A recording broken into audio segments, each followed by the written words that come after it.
ಮಾಂಗುರ ವಿದ್ಯಾಲಯ ಮಾಂಗುರ ಶಾಲೆಗೆ ಇಂದು ಭೇಟಿಗೆ ಹೋದ ನಾವು ಅಲ್ಲಿಯ ಚಿತ್ರಣ ಇಂಥದೊಂದು ಶಾಲೆ ಇದೆ ಎಂದು ನಂಬಲಿಕ್ಕೆ ಆಗಲಿಲ್ಲ. ಸ್ವಚ್ಛ ಸುಂದರ ಪರಿಸರ, ಹಸಿರಿನಿಂದ ಕಂಗೊಳಿಸುವ ಒಂದು ಶಾಲೆ ಅಂದರೆ ಯಾವೆಲ್ಲ ಅಂಶಗಳಿರಬೇಕು ಅವುಗಳನ್ನು ಒಳಗೊಂಡ ಶಾಲೆ ಇದಾಗಿದೆ. ಕರ್ನಾಟಕದ ಗಡಿಭಾಗದ ಕೊನೆಯ ಊರಾಗಿರುವ ಮಾಂಗುರ ಗ್ರಾಮ ಕಳೆದ 15 ವರ್ಷಗಳಿಂದ ಜ್ಞಾನದ ಜ್ಯೋತಿಯನ್ನು ಬೆಳಗಿಸಿದ ಶಾಲೆ. ಎಂದು ಭೇಟಿಗೆ ಹೋದ ನಾವು ಅಲ್ಲಿಯ ಚಿತ್ರಣ ಕಂಡು ಮೂಕ ವಿಸ್ಮಿತರಾದೆವು. ಇಂಥದೊಂದು ಶಾಲೆ ಇದೆ ಎಂದು ನಂಬಲಿಕ್ಕೆ ಆಗಲಿಲ್ಲ. ಸ್ವಚ್ಛ ಸುಂದರ ಪರಿಸರ, ಒಂದು ಶಾಲೆ, ಯಾವೆಲ್ಲ ಅಂಶಗಳಿರಬೇಕು ಅವುಗಳನ್ನು ಒಳಗೊಂಡ ಶಾಲೆ. ಕರ್ನಾಟಕದ ಗಡಿಭಾಗದಲ್ಲಿ ಕಳೆದ 15 ವರ್ಷಗಳ ಇತಿಹಾಸವುಳ್ಳ ಮರಾಠಿ ಶಾಲೆ ಇದ್ರೂ ಕನ್ನಡದ ಕಂಪನ್ನು ಸೂಸಿ ಜ್ಞಾನದ ಜ್ಯೋತಿಯನ್ನು ಬೆಳಗಿಸಿದ ವಿದ್ಯಾಮಂದಿರ ಎಂದರೆ ಮಾಂಗುರ ವಿದ್ಯಾಲಯ ಮಾಂಗುರ. ಇದು ಬೆಳಗಾವಿ ಜಿಲ್ಲೆಯ ನಿಪ್ಪಾಣಿ ತಾಲೂಕಿನ ಮಾಂಗುರ ಗ್ರಾಮದಲ್ಲಿದೆ. ಈ ಶಾಲೆಯು 2009ರಲ್ಲಿ ಸ್ಥಾಪನೆಯಾದ್ದು.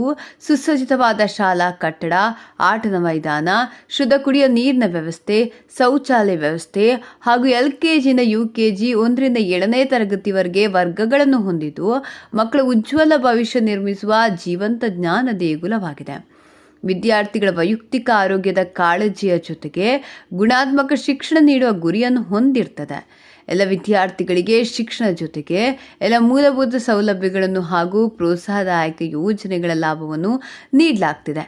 ಈ ಶಾಲೆಯಲ್ಲಿ ವ್ಯಾಸಂಗ ಮಾಡಿದ ಅನೇಕ ವಿದ್ಯಾರ್ಥಿ ವಿವಿಧ ಹುದ್ದೆಗಳಲ್ಲಿದ್ದಾರೆ. ಪ್ರಾರಂಭದಿಂದಲೂ ಈ ಶಾಲೆಯ ವಿದ್ಯಾರ್ಥಿಗಳು ವಿವಿಧ ಸ್ಪರ್ಧೆಗಳಲ್ಲಿ ತಾಲೂಕು, ಜಿಲ್ಲೆ ಹಾಗೂ ರಾಜ್ಯ ಮಟ್ಟದ ಸ್ಪರ್ಧೆಗಳಲ್ಲಿ ಭಾಗವಹಿಸಿರ್ತಾರೆ. ಶಾಲೆಯ ಕ್ರಿಯಾಶೀಲ ಆಡಳಿತ ಮಂಡಳಿಯ ಅಧ್ಯಕ್ಷರು ಶ್ರೀ ಪ್ರದೀಪ್ ಮಹಾವೀರ ಪಾಟೀಲ್, ಕಾರ್ಯದರ್ಶಿಯಾದ ಶ್ರೀ ಪವನ್ ಮಹಾವೀರ ಪಾಟೀಲ್, ಸರ್ವ ಸಂಚಾಲಕರು, ಪಾಲಕರು, ಮಾಜಿ ವಿದ್ಯಾರ್ಥಿಗಳು, ಗಣ್ಯ ವ್ಯಕ್ತಿಗಳು ಮತ್ತು ಹಿತಚಿಂತಕರು ಸಹಕರಿಸಿದ್ದಾರೆ. ಶಾಲಾ ಶಿಕ್ಷಣ ಇಲಾಖೆಯ ಚಿಕ್ಕೋಡಿ ಶೈಕ್ಷಣಿಕ ಜಿಲ್ಲೆಯ ಸನ್ಮಾನ್ಯ DDPI ಸಾಹೇಬರು, ಸನ್ಮಾನ್ಯ ನಿಪ್ಪಾಣಿ ತಾಲೂಕಿನ ಕ್ಷೇತ್ರ ಶಿಕ್ಷಣಾಧಿಕಾರಿಗಳು, ಸನ್ಮಾನ್ಯ ಕ್ಷೇತ್ರ ಸಮನ್ವಯಾಧಿಕಾರಿಗಳು, ಶಿಕ್ಷಣ ಸಂಯೋಜಕರು, BRPಗಳು, ಮಾಂಗುರ CRPಗಳು ಸದಾ ಮಾರ್ಗದರ್ಶನ ಹಾಗೂ ಸಹಕಾರ ನೀಡುತ್ತಿದ್ದಾರೆ. ಶಿಕ್ಷಣ ಸದಾ ಹರಿಯುವ ನೀರಿದ್ದಂತೆ ಇದಕ್ಕೆ ಪೂರಕವಾಗಿ ಮಾಂಗುರ, ಕನ್ನೂರ, ವಾರವಾಡ ಈ ಗ್ರಾಮಗಳ ಜನರು, ಶಿಕ್ಷಣ ಪ್ರೇಮಿಗಳು, ಮಕ್ಕಳು ಕಲಿಕೆಗೆ ಸಹಕರಿಸಿದ್ದಾರೆ. ಪತ್ರಿಕಾ ಮಾಧ್ಯಮದವರು, TV ಮಾಧ್ಯಮದ ಮಿತ್ರರು ಸಹಕರಿಸಿದ್ದಾರೆ. ಇದರಿಂದ ಶಾಲಾ ವಿದ್ಯಾರ್ಥಿಗಳ ಸಂಖ್ಯೆಯು ಹೆಚ್ಚಾಗಲು ಸಹಕಾರಿಯಾಗಿದೆ. ಪ್ರಸ್ತುತ ಈ ಶಾಲೆಯಲ್ಲಿ 300 ವಿದ್ಯಾರ್ಥಿಗಳಿದ್ದು 12 ಜನ ಶಿಕ್ಷಕರು ಕರ್ತವ್ಯ ನಿರ್ವಹಿಸುತ್ತಿದ್ದಾರೆ ಮತ್ತು 2 ಜನ ಸಿಪಾಯಿ ಕರ್ತವ್ಯ ನಿರ್ವಹಿಸುತ್ತಿದ್ದಾರೆ.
आणि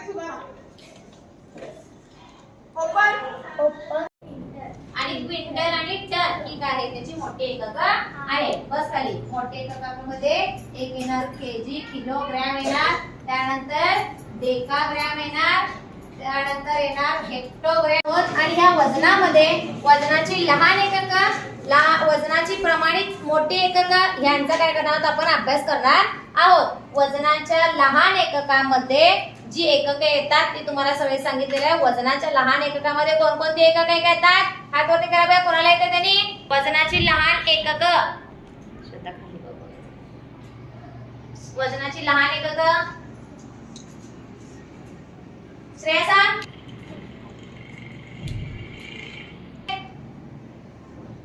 सांग सायली. त्याच्यानंतर ह्या वजनाच्या एककामध्ये लहान एकक कोणकोणती येतात? लहान एकके, लहान एकक कुठली कुठली? पहिला येते ते मिलीग्रॅम, त्याच्यानंतर दुसरा येते ते सेंटीग्रॅम, सेंटीग्रॅम, त्याच्यानंतर नेक्स्ट येते ते एककामध्ये मोठे एकक. मोठे एकक कोणकोणते सांगा बघूया.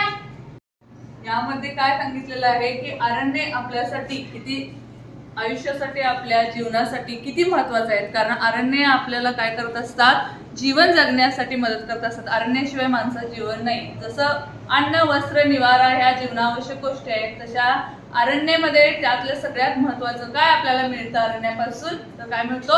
आहार.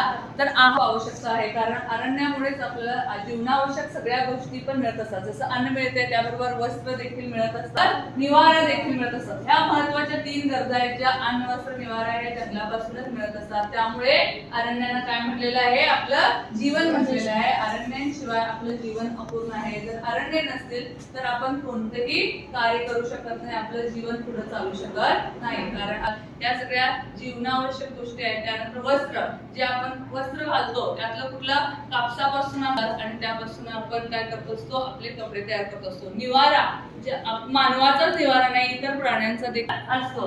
तर जंगलामध्ये वेगवेगळे प्राणी, पक्षी सुद्धा काय करत असतात, प्राणी राहत असतात आणि पक्षी काय करतात, झाडावरती राहत असतात. त्यामध्ये पण तुम्हाला परवा सांगितलेलं की वरती काय असतो, उंच उंच झाडे असतात. ते वरचा जो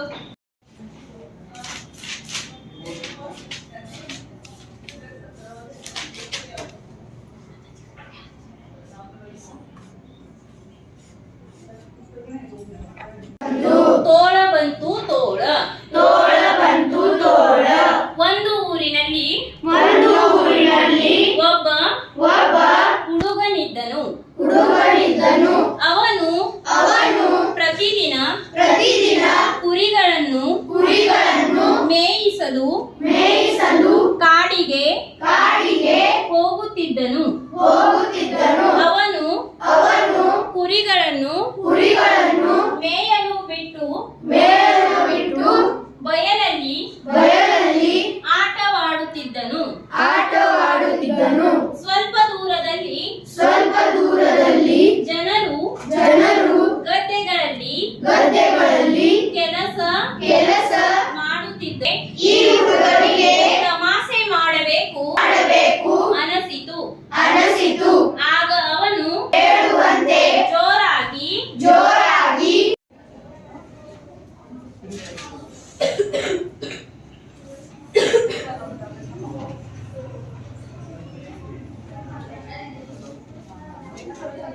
कन्या या पाठाची आपल्याला माहिती घ्यायची आहे. स्वप्नाकडून सत्याकडे जाण्याचा मार्ग अस्तित्वात आहे, फक्त तो शोधायची दृष्टी आणि धैर्य तुमच्या अंगी असायला हवे, असे सांगणारी आणि प्रत्यक्षात कृतीत आणणारी अवकाश कन्या म्हणजे कल्पना चावला. स्वप्नाकडे सत्याकडे जाण्याचा मार्ग म्हणजे आपलं जे स्वप्न आहे ते सत्यात उतरवण्यासाठी प्रयत्न करण्याची गरज आहे. ते सत्य असतं पण आपल्याला काय करायचं आहे, प्रयत्न करण्याची गरज आहे आणि ते धैर्य तुमच्या अंगी असायला हवे, असे सांगणारी कल्पना चावला एक आपली सांगितलेली आहे.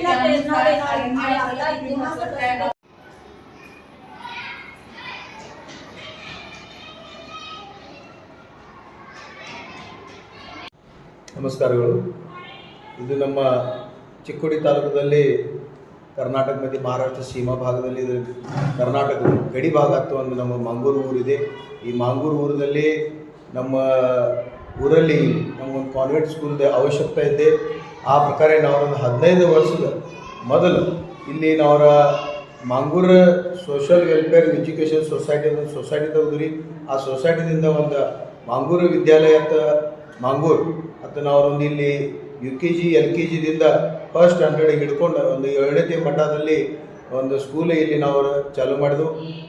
ಸ್ಕೂಲ್ ಚಾಲೂ ಮಾಡಬೇಕಾದ್ರೆ ನಮ್ಮ ಊರಲ್ಲಿ ಎಲ್ಲರದು ನಮ್ಗೆ ಚೆನ್ನಾಗಿ ಸಹಕಾರ ಸಿಗ್ತದೆ.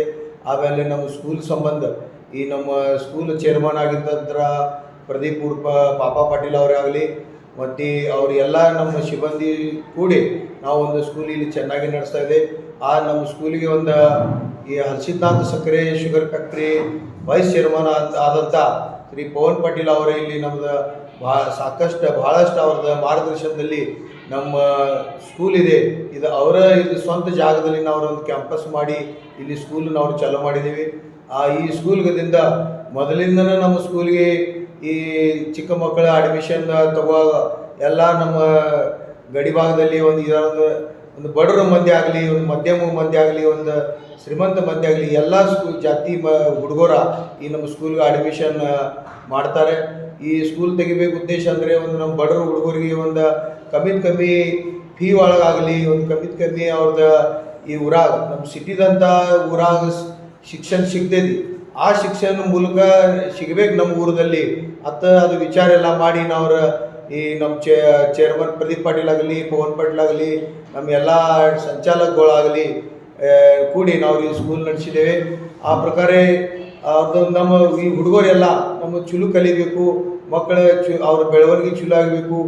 ಈ ನಮ್ಮ ಸ್ಕೂಲ್ನಾಗ ಕಲ್ತಿನ ಹುಡುಗರು ಈಗ ಕೆಲವೊಂದು ಹುಡುಗರು ಇಂಜಿನಿಯರಿಂಗ್ಗಾಗಲಿ, ಮೆಡಿಕಲ್ಗಾಗಲಿ ಈ ಸ್ಕೂಲ್ ಮುಂದಿನ ಶಿಕ್ಷಣ ನಾವು ಹೋಗಿದ್ದಾವೆ, ಮತ್ತು ಭವಿಷ್ಯದಲ್ಲಿ ಹೋಗ್ಬೋದು. ಮತ್ತು ಈ ಸ್ಕೂಲ್ ನಮ್ಮ ನಡ್ಸೋಕೆ ನಮ್ಮ ಈ ಸ್ಕೂಲ್ ಮುಖ್ಯಾಧ್ಯಾಪಕ ಆಗಿನವ್ರಂತಾರ ಕಿರಣ್ ಸದಲ್ಗೆ ಸರ್ ಆಗಲಿ, ಆಮೇಲೆ ಎಲ್ಲ ಸ್ಟಾಫ್ ನಮ್ಮ ಶಿಕ್ಷಕರು ಆಗಲಿ, ಶಿಕ್ಷಿಕಾಗಳಾಗಲಿ ಭಾಳಷ್ಟು ಅವರು ಒಂದು ಭಾಳಷ್ಟು ಅವರು ಪ್ರಯತ್ನ ಮಾಡಿ ಈ ಸ್ಕೂಲ್ ಒಂದು ಚೆನ್ನಾಗಿ ನಡೆಸಿ ಈ ಸ್ಕೂಲ್ ಒಳಗ್ರಿ ಎಲ್ಲ ನಮ್ಮ ಎಜುಕೇಷನ್ ಒಳಗೆ ಪಾಠ್ಯ ಪುಸ್ತಕ ಆಗಲಿ, ನಮ್ಮ ವ್ಯಾಯಾಮ ಶಾಲೆ ಆಗಲಿ, ಆಮೇಲೆ ನಮ್ಮದು ಬೇರೆ ಒಂದು ಹಬ್ಬಗಳು ಬರ್ತಾವೆ ಹಬ್ಬದ ಮಾಹಿತಿ ಆಗಲಿ, ಆಮೇಲೆ ಎಲ್ಲ ಚಲೋ ಅಂತ ಏನೇನು ಮಕ್ಕಳಿಗೆ ಕೊಡಬೇಕಷ್ಟು ನಾವು ಎಲ್ಲ ಜ್ಞಾನ ಕೊಡೋ ಪ್ರಯತ್ನ ನಮ್ಮ ಈ ಸಿಬ್ಬಂದಿ ನಮ್ಮ ಶಿಕ್ಷಕ ವರ್ಗದಿಂದ ಆಗಿದೆ. ನಮ್ಮ ಬರೋಬ್ಬರ ಈ ಸ್ಕೂಲ್ ಬದ್ದಲ್ ಈ ಪಂಚಕೃಷಿದಲ್ಲಿ ಎಲ್ಲ ಅಭಿಪ್ರಾಯ ಎಲ್ಲ ಚಲೋ ಇದೆ. ಆಮೇಲೆ ಎಲ್ಲ ನಮ್ಮ ಸ್ಕೂಲ್ಗೆ ಈ ಯಾರ್ಯಾರು ಸಿಬ್ಬಂದಿಗಳು ಕಲಿಸ್ತಾರೋ ಅವ್ರದ್ದೆಲ್ಲರದು ನಾವೊಮ್ಮೆ ಸಂಚಾಲಕ ಮಂಡಳ ಆಗಲಿ ಶಿಕ್ಷಕರನ್ನ ಧನ್ಯವಾದ ಹೇಳಿ ನಾವು 2 ಮಾತು ಮುಗಿಸ್ತೀನಿ. ನಮಸ್ಕಾರ. ರಾಜೇಶ್ ಪಾಟೀಲ್. ಈ ಚಿಕ್ಕೋಡಿ ತಾಲೂಕಾದ ಒಳಗೆ ನಮ್ಮ ಮಾಂಗೂರು ಊರಿದೆ. ಈ ಮಾಂಗೂರು ಊರಿನಲ್ಲಿ ನಾವು ಒಂದು ಶಿಕ್ಷಣ ಸಂಸ್ಥೆ ತೆಗಿಬೇಕಾದ ನಮ್ಮ ಮನಸ್ಸಿನಾಗ ನಮ್ಮ ವಯಸ್ಸು ನಾವೆಲ್ಲ ಸಂಚಾಲಕ ಬಾಡಿ ನಮ್ಮ ಕಮಿಟಿ ನಾವು ಇದ್ದೇವೆ. ನಾವೆಲ್ಲ ವಿಚಾರ ಮಾಡ್ಕೊಂಡು ನಾವು ಈ ಒಂದು ಚಲೋ ಶಿಕ್ಷಣ ಸಂಸ್ಥೆ ತೆಗಿಬೇಕಿದ್ದ ವಿಚಾರನಲ್ಲಿ ನಾವು ನಮ್ಮ ಚೇರ್ಮನ್ ಆದ್ರಂಥ ಪವನ್ ಪಾಟೀಲ್ ಅವರು ಈ ನಮ್ಮ ಸಾಲಿಗೆ ಅವರ ಜಾಗ ಮತ್ತು ಬಿಲ್ಡಿಂಗ್ ಡೊನೇಟ್ ಮಾಡಿದ್ದಾರೆ. ಮತ್ತು ನಾವೆಲ್ಲ ನಾವೆಲ್ಲ ಕೂಡಿ ನಾವು ಈ ಸಾಲಿ ನಡೆಸೋದು ನಮ್ಮದು ವಿಚಾರ ನಡೆದೈತಿ. ಈ ಸಾಲಿ ಬಗ್ಗೆ ಹೇಳಬೇಕಾದ್ರೆ ನಮ್ಮ ಸಾಲಿನಲ್ಲಿ ಒಂದು 300 ಹುಡುಗರು ಸ್ಟೂಡೆಂಟ್ ಇದಾವ್ರಿ. ಮತ್ತು ನಮ್ಮ ಸಾಲಿ ಶಿಕ್ಷಣ ಬಗ್ಗೆ ಹೇಳಬೇಕಾದ್ರೆ ಶಿಕ್ಷಣ ಅಗದಿ 1 ನಂಬರ್ ಶಿಕ್ಷಣ ಇದೆ ಅದೇ. ಮತ್ತು ನಮ್ಮ ಸಾಲಿನಲ್ಲಿ ಸ್ಕೂಲ್ನಲ್ಲಿ ಒಂದು 12 ಅಷ್ಟು ಶಿಕ್ಷಕಿದ್ದಾರೆ. ಮತ್ತು ಎಲ್ಲ ಸುವಿಧಾಗಳು ನಮ್ಮ ಸಾಲಿನಲ್ಲಿ ನಾವು ಮಾಡ್ಕೊಂಡೇವೆ. ಒಂದು ದೊಡ್ಡ ಸ್ಕೂಲ್ ಬಸ್ ಇದೆ ನಮ್ಮ ಸಾಲಿಗೆ. ಇಲ್ಲಿ ಶಾಲ್ಯಾಗೆಲ್ಲ ಕುಡಿ ನೀರ, ನಮ್ಮದು ಎಲ್ಲ CCTV ಕ್ಯಾಮೆರಾ ಮತ್ತು ಎಲ್ಲ ಸುವಿಧಾಗಳು ನಮ್ಮ ಸಾಲಿನಲ್ಲಿ ಇದ್ದಾವೆ. ಮತ್ತು ಶಿಕ್ಷಣ ನಮ್ಮದು ಅಗದಿ ಚಲೋ ಕಂಡೀಷನ್ದಾಗಿದೆ. ನಮ್ಮ ಎಲ್ಲ ಶಿಕ್ಷಕರುಗಳು ಎಲ್ಲ ವೆಲ್ ಎಜುಕೇಟೆಡ್ ಎಲ್ಲ ಶಿಕ್ಷಕರಿದ್ದಾರೆ ಸಾಲಿನಲ್ಲಿ. ಮತ್ತು ಎಲ್ಲ ಸುವಿಧಾಗಳಿದ್ದಾವೆ. ನಮ್ಮಲ್ಲಿ ಇಲ್ಲಿ ಎಲ್ಲ ಟಿ ವಿ ಎಲ್ಲ ಮಾಧ್ಯಮ ನಾವು ಹುಡುಗರಿಗೆಲ್ಲ ಎಲ್ಲ ಶಿಕ್ಷಣ ಕೊಡುತ್ತೇವೆ ನಾವು. ಮತ್ತು ಲ್ಯಾಪ್ಟಾಪ್ದ್ವಾರೆ ಹುಡುಗರಿಗೆ ನಾವು ಕಂಪ್ಯೂಟರ್ ಶಿಕ್ಷಣ ನಾವು ಕೊಡುತ್ತೇವೆ. ಮತ್ತೊಂದು ಹೇಳಬೇಕಂದ್ರೆ ನಾವು ಎಲ್ಲ ನಮ್ಮ ಸ್ಕೂಲ್ನಲ್ಲಿ ಕ್ರೀಡಾ ಸ್ಪರ್ಧೆ ಇರಲಿ, ಹೊರಗಿಂದ ಜನರಲ್ ನಾಲೆಜ್ ಇರಲಿ, ವ್ಯಾಯಾಮ ಇರಲಿ, ಎಲ್ಲ ಆ್ಯಕ್ಟಿವ್ ಬಗ್ಗೆ ನಾವು. ಮತ್ತು ನಮ್ಮ ಸ್ಕೂಲ್ನಲ್ಲಿ ನಾವು ಜಿಮ್ ಸಾಹಿತ್ಯ ಎಲ್ಲ ನಾವು ತಂದೀವಿ. ಜಿಮ್ ಸಾಹಿತ್ಯ ನಾವೆಲ್ಲ ಆ ಥರದ್ದೆಲ್ಲ ಮಾಹಿತಿ ಕೊಡ್ತೇವೆ. ಜಿಮ್ ದಿನ ನಾವು ಹುಡುಗರಿಗೆ ಕಲಿಸುತ್ತೇವೆ ಇದ್ರ ಬಗ್ಗೆ. ಮತ್ತು ನಮ್ಮ ಶಿಕ್ಷಣ ಅಗದಿ 1 ನಂಬರ್ ಅದೇ. ಮತ್ತು ಹೇಳಬೇಕಾದ್ರೆ ನಮ್ಮ ಬಿಲ್ಡಿಂಗ್ ರೀ ನಾವು ಭಾಳ ಮತ್ತು ಕೊಲಿಯದ ಮಾಡಿಸಿದ್ದೇವೆ. ಮತ್ತು ನಮಗೆ ಸ್ಟೂಡೆಂಟ್ ಅಪೇಕ್ಷಿತ ಇದ್ದಾವೆ. ಮತ್ತು ಸ್ಟೂಡೆಂಟ್ ನಾವು ವಾಡಿಸ್ಬೇಕು ಹಿಂಗೆ ನಮ್ದು ಇಚ್ಛೆ ಐತಿ, ಅಪೇಕ್ಷೆ ಐತಿ. ನಾವು ಅಗದಿ ಕಮ್ಮಿ ಫೀದಾಗ ನಾವು ಶಾಲೆ ನಾವು ಈಗ ಕಲಿಸತ್ತೇವೆ. ನಾವೆಲ್ಲ ಶೌಚಾಲಕರೆಲ್ಲ ನಾವೆಲ್ಲ ಲಕ್ಷ್ಯ ಕೊಡ್ತೀವಿ. ಮತ್ತು ನಂದು ಹೆಸರು ಸಂಜಯ್ ಪಾಟೀಲ, ನಾವು ಸಂಚಾಲಕ.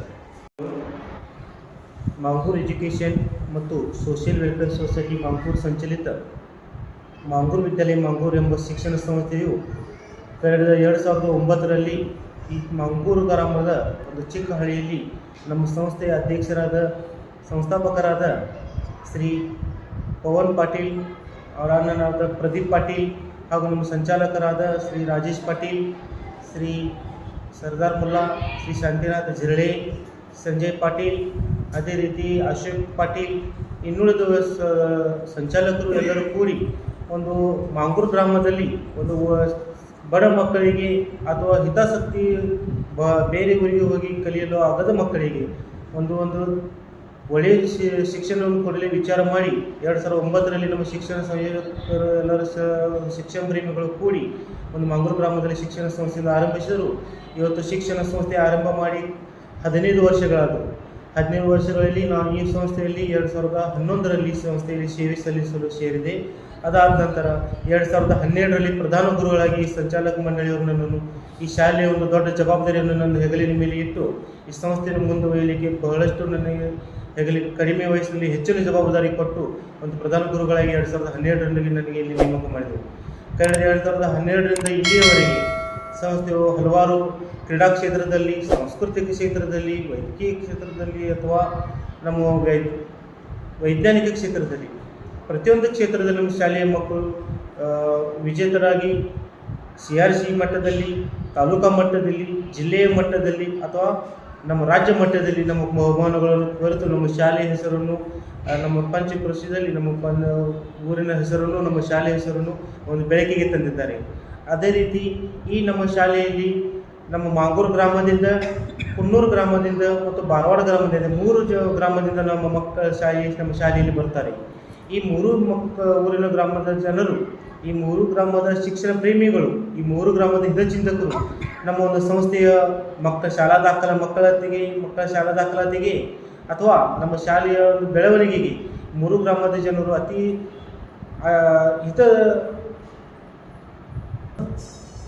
ಉತ್ಸಾಹದಿಂದ ನಮಗೆ ಈ 3 ಊರಿನ ಜನರು ನಮಗೆ ಶಾಲಾ ದಾಖಲೆಯಲ್ಲಿ ಸಹಾಯ ಮಾಡುತ್ತಾರೆ. ಅದೇ ರೀತಿ ಒಂದು ಸರ್ಕಾರದ ಒಂದು ನಿಯಮವಾಗಿರುವ ಗುಣಾತ್ಮಕ ಶಿಕ್ಷಣಕ್ಕಾಗಿ ಕ್ರಿಯಾಶೀಲ ಆಡಳಿತ ಒಂದು ಬೇಕಾಗುತ್ತದೆ. ಅದೇ ರೀತಿ ನಮ್ಮ ಸಂಸ್ಥೆಯ ಆಡಳಿತ ಒಂದು ಯಾವತ್ತೂ ಕ್ರಿಯಾಶೀಲವಾಗಿರುತ್ತದೆ.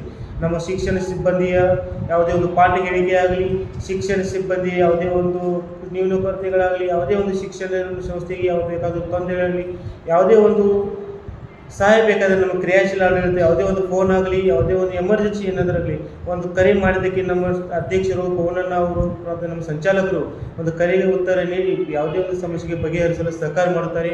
ಅದೇ ರೀತಿ ಇನ್ನು ನಮ್ಮ ಶಾಲೆಯಲ್ಲಿ 300ಕ್ಕೂ ಹೆಚ್ಚು ಮಕ್ಕಳು ಶಿಕ್ಷಣ ಪಡೆಯುತ್ತಿದ್ದಾರೆ. ಇನ್ನು ನಮ್ಮ ಶಾಲೆ ಬೆಳವಣಿಗೆ ಬಗ್ಗೆ ಹೆಚ್ಚಾಗಿ ಮಾತನಾಡಬೇಕಾಗಿದೆ. ನಮ್ಮ ಹೆಚ್ಚಿನ ಸಂಖ್ಯೆಯಲ್ಲಿ ನಮ್ಮ ಮಕ್ಕಳನ್ನು ಬೆಳವಣಿಗೆ ಮಾಡಿ ಶಿಕ್ಷಣ ಸಂಸ್ಥೆಯಲ್ಲಿ ಬೆಳೆಸಲು ಎಲ್ಲರೂ ಪ್ರಾಮಾಣಿಕ ದೃಷ್ಟಿಗಳಿಂದ ಪ್ರಯತ್ನ ಮಾಡ್ತಿದ್ದೀವಿ. ಹೀಗಾಗಿ ಸರ್ಕಾರದ ನಿಯಮಗಳಾಗಿರ್ಬೇಕು, ಶಾಲೆಯಲ್ಲಿ ಒಂದು ಕುಡಿಯುವ ನೀರಿನ ವ್ಯವಸ್ಥೆ ಚೆನ್ನಾಗಿರಬೇಕು. ಅದೇ ರೀತಿ ನಾವು ಮಕ್ಕಳಿಗೆ ಕುಡಿಯುವ ನೀರಿನ ವ್ಯವಸ್ಥೆ ಚೆನ್ನಾಗಿಟ್ಟಿದ್ದೇವೆ. ಶಾಲಾ ಮಕ್ಕಳಿಗೆ ಅನುಗುಣವಾಗಿ ಶೌಚಾಲಯಗಳು ಮತ್ತು ಮೂತ್ರಾಲಯಗಳು ಮಕ್ಕಳ ಅನುಗುಣವಾಗಿ ಇವೆ. ಅದೇ ರೀತಿ ಮಕ್ಕಳಿಗೆ ಕೂಡಲಿಕ್ಕೆ ಬೆಂಚಸ್ ಮತ್ತು ಡೆಸ್ಕ್ ಅವಶ್ಯಕತೆ ಇವೆ. Nursery pre primary LKG UKG ಮಕ್ಕಳಿಗೆ ಬೇಯಿಸಿದ ಸಹ ಹಾಗೂ ಅಪಾಯಕಾರಿ ಇತರ ಇಟ್ಟುಕೊಂಡು ಮಕ್ಕಳಿಗೆ ಕೂಡಿಸಲು ಚಟೆ ವ್ಯವಸ್ಥೆ ಮಾಡಿದ್ದೇವೆ. ಅದೇ ರೀತಿ ಈಗ ಆಗುವ ಅನ್ಯಾಯ ಹಾಗೂ ಸಮಾಜದಲ್ಲಿ ಆಗುವ ಹಿತದೃಷ್ಟಿಗಳನ್ನು ವಿಚಾರ ಮಾಡಿ ನಾವು ಪ್ರತಿಯೊಂದು ಕ್ಲಾಸ್ ರೂಮ್ ಹಾಗೂ ಶಾಲಾ ಕ್ಯಾಂಪಸ್ ಅಥವಾ ಶಾಲೆ ಒಳಗೆ ಬರುವ ಹೊರಗಿನ ಕಂಪೌಂಡ್ನಲ್ಲಿ CCTV ಕ್ಯಾಮ್ರಾವನ್ನು ಅಳವಡಿಸಿದ್ದೇವೆ. ಮಕ್ಕಳಿಗೆ ಪ್ರಯೋಜನವಾಗುವ ಅಭ್ಯಾಸಕಗಳಿಗೆ ಸಹಾಯಕವಾಗುವ ಪ್ರಯೋಗಗಳನ್ನು ಮಾಡಿ ಅಥವಾ ನಮ್ಮ ಇತರ ಶಿಕ್ಷಕರು, ನಮ್ಮ ವಿಶೇಷ ಶಿಕ್ಷಕರು, ವರ್ಗ ಶಿಕ್ಷಕರು ಬೇರೆ ಬೇರೆ ಒಂದು ಅಭಿನಯಗಳ ಮುಖಾಂತರ ಮಕ್ಕಳಿಗೆ ಪಾಠ ಕಲಿಕೆಗೆ ಗಮನಿಗೆ ಮಕ್ಕಳಿಗೆ ಆ ಪಾಠ ಕಲಿಯಲು ಆಸಕ್ತಿಯನ್ನು ಮಾಡಿ LKG UKG ಅಂತ ಹಿಡಿದು 1, 2, 3, 4, 5, 6, 7ನೇ ತರಗತಿಯೊಳಗೆ ನಾವು ಈ ರೀತಿ 9 ವರ್ಗಗಳನ್ನು ನಾವು ನಮ್ಮ ಶಾಲೆಯಲ್ಲಿ ತುಂಬುತ್ತೇವೆ. ಅದೇ ರೀತಿ ನಮ್ಮ ಶಿಕ್ಷಣ ಕ್ಷೇತ್ರ ಸಲುವಾಗಿ ಅಥವಾ ನಮ್ಮ ಶಾಲೆಯ ಸಲುವಾಗಿ ಅಥವಾ ಯಾವುದೇ ಶಿಕ್ಷಣ ಸುಧಾರಿಸಲು ಸರ್ಕಾರದಿಂದ ಬರುವ ಪ್ರತಿಯೊಂದು ಸುತ್ತೋಲೆಯನ್ನು ಅನುಸರಿಸಿ ಸರ್ಕಾರದ ನಿಯಮಗಳಲ್ಲಿ ನಮ್ಮ ಶಾಲೆಯ ಸಂಸ್ಥೆಯನ್ನು ನಡೆಸುತ್ತಿದ್ದೇವೆ. ಅದೇ ರೀತಿ ನಮ್ಮ ಎಲ್ಲ ಸಿಬ್ಬಂದಿಯವರು ವೇಳೆಗೆ ಬರುತ್ತಾರೆ ಇಲ್ಲೋ ಅದನ್ನು ಕಟ್ಟುನಿಟ್ಟಾಗಿ ನೀಡಲು ಶಿಕ್ಷಕರು ಟೀಚರ್ಸ್ ಬಯೋಮೆಟ್ರಿಕ್ ನಾವು ಒಂದು ಅಳವಡಿಸಿದ್ದೇವೆ. ಅದೇ ರೀತಿ ಟೀಚರ್ಸ್ ಬಯೋಮೆಟ್ರಿಕ್ ಜೊತೆಗೆ ಮಕ್ಕಳನ್ನು ಪ್ರಯೋಗ ಅಥವಾ ಯಾವುದೇ ಚಟುವಟಿಕೆಗಳನ್ನು ಪ್ರಾಜೆಕ್ಟರ್ ಮೂಲಕ ನಾವು ಮಕ್ಕಳನ್ನು ತೋರಿಸಿ ಅವರನ್ನು ಪಾಠ ಬೋಧನೆ ಮಾಡ್ತೇವೆ. ಅದೇ ರೀತಿ ಮಕ್ಕಳನ್ನು ಶಾರೀರಿಕವಾಗಿ ಮತ್ತು ದೈಹಿಕವಾಗಿ ಬುದ್ಧಿ ಬೆಳೆಯಲಿಕ್ಕೆ ನಾವು ಮಕ್ಕಳನ್ನು ಕೊನೆಯ ಅವಧಿಯಲ್ಲಿ ಮಕ್ಕಳಿಗೆ ಜಿಮ್ದ ಒಂದು ವ್ಯವಸ್ಥೆ ಮಾಡಿದ್ದೇವೆ ಸರ್ಕಾರದ. ಅದೇ ಜಿಮ್ದಿಂದ ಮಕ್ಕಳು ತಮ್ಮ ಶಾರೀರಿಕವಾಗಿ ಬಲದೃಷ್ಟಿಯಿಂದ ಅವರು ಮುಂದೆ ಹೋಗಲು ಅವರು ಸಹಕಾರಿಯಾಗುತ್ತದೆ. ಜೊತೆಗೆ ಪ್ರತಿ ಶನಿವಾರ ಬೆಳಿಗ್ಗೆ ನಾವು 8 ಗಂಟೆಯಿಂದ 9:30ವರೆಗೆ ಎಲ್ಲ ಪ್ರಕಾರದ ಯೋಗಾಸನಗಳನ್ನು ಮಾಡಿಸಿ ಮಕ್ಕಳಿಗೆ ಒಂದು ತಮ್ಮ ಶರೀರವನ್ನು ಸುರಕ್ಷಿತವಾಗಿರಲು ಯಾವ ಪ್ರತಿಯೊಂದು ನಾವು ಸಲಹೆ ಸೂಚನೆಗಳನ್ನು ನಾವು ನೀಡುತ್ತೇವೆ. ಇಷ್ಟು ಹೇಳಿ ನಾನು ಕಿರಣ್ ಗಣಪಾಲ್ಸದರಿಗೆ प्रधान गुरुಗಳು मांगूर विद्यालय मांगूर. नाव सारिका तानाजी माने. मी मांगूर विद्यालय मांगूर या शाळेमध्ये सहशिक्षिका म्हणून कार्यरत आहे. आमची शाळा म्हणजेच मांगूर विद्यालय मांगूर सन 2009 साली तिची निर्मिती झाली. म्हणजे जवळजवळ आता 15 वर्ष पूर्ण होत आहे. आमच्या शाळेचे संचालक माननीय श्री पवनअण्णा पाटील सर आणि इतर जे संचालक बॉडीमधील मेंबर्स असतील त्यांनी आम्हाला खूप सहकार्य केले आहे. आणि आता आमच्या शाळेचे मुख्याध्यापक सदलगे सर आणि आम्ही सर्व शिक्षिका सर्वजण क्वालिफाईड शिक्षक आहेत. आणि सर्वजण आमच्या शाळेमधील विद्यार्थ्यांना आम्ही शिक्षणाबरोबर इतर ॲक्टिव्हिटीज, इतर सहभागी वेगवेगळ्या कार्यक्रमामध्ये सहभागी करून सांस्कृतिक कार्यक्रम असतील किंवा इतर वैज्ञानिक प्रयोगशाळेचे प्रयोग असतील ह्या सर्व कार्यक्रमामध्ये सहभागी होऊन आमच्या शाळेचे विद्यार्थी उत्तम भरारी घेत आहेत. त्यामध्ये आम्ही प्रयोगशाळेमध्ये वेगवेगळे प्रयोग आहेत ते प्रयोग आम्ही मुलांना व्यवस्थितपणे दाखवत असतो. त्याबरोबरच आमच्या वाचनालयामध्ये अनेक पुस्तकं आहेत. त्या वाचनालयातील पुस्तकांचा मुलांना दररोज फावल्या वेळेमध्ये त्यांच्या ज्ञानामध्ये भर पडण्यासाठी वेगवेगळ्या प्रकारे त्यांना वाचण्यासाठी देऊन त्यांचे ज्ञान वाढवण्यासाठी आम्ही प्रयत्न करत आहोत. त्याचबरोबर आमच्या शाळेमध्ये आत्ता 15 वर्ष पूर्ण झाल्यानंतर जी मुलं इथून बाहेर पडली म्हणजे जे शिक्षण घेऊन बाहेर पडले ते वरच्या स्तरापर्यंत पोचलेले आहेत. म्हणजेच काही इंडियन आर्मीमध्ये काही मुलांचे सिलेक्शन झाले आहेत, काही आसाम रायफलमध्ये सिलेक्शन झाले आहेत, काही मुली MBBS आता शिक्षण घेत आहेत, इंजिनिअरिंगला थोड्या मुली गेलेल्या आहेत.